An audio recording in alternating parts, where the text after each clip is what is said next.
Arak içinin hakkında soraktır.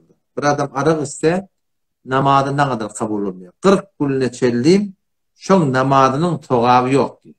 Peygamber'in hadis var. Bir adam arak iste 40 güne çelliyim şu adam namazın togabı yok diyor. Tövbe iste kalben ökünüp Huda Teala yalvar öğrep etçek namazını başlata Allah da tövbesini kabul eder ve namaz diyecek ya şu adam. Huda Teala bir adam hayat bir adam ayın namazına togabı yok ona esete namazı koyacak ya deydi.